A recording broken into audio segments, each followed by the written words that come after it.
L'artiste s'est fait un nom avec une caricature de Mahomet qui a choqué de nombreux musulmans à travers le monde et depuis, il a reçu de nombreuses menaces de mort. Portrait de cet agitateur et caricaturiste de Julia Ziger. Ses dessins lui ont valu une renommée mondiale, mais aussi des appels au meurtre.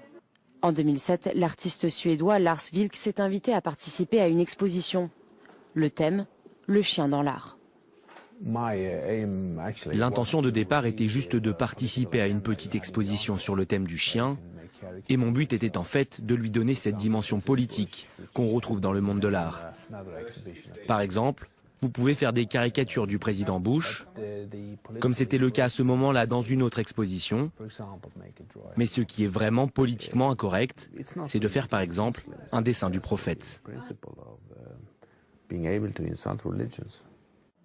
Par mesure de sécurité, l'exposition a été rapidement suspendue.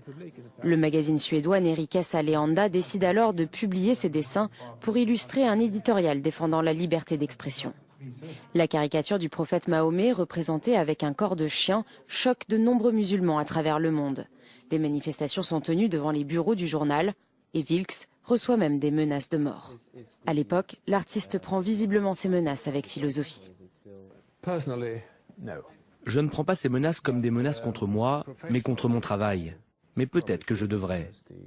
Les services secrets suédois, qui ont enquêté, eux, semblent avoir une autre opinion. Le matin, ils doivent regarder s'il n'y a pas une bombe sous ma voiture. Je ne fais pas ça contre les musulmans, mais pour la liberté d'insulter la religion. L'homme de 68 ans apparaît aujourd'hui comme un vrai trompe-la-mort. Son assassinat avait été planifié par l'américaine Colleen LaRose alias Jihad Jane, ainsi que 9 autres islamistes, avant leur arrestation en octobre 2009. Quelques mois plus tard, lors d'un débat à l'université suédoise d'Uppsala, il diffuse un film iranien mettant en scène le prophète Mahomet rentrant dans un bar gay. Vilks est alors physiquement attaqué. Un groupe djihadiste lié à Al-Qaïda en Irak a mis à prix 150 000 $ la tête du caricaturiste.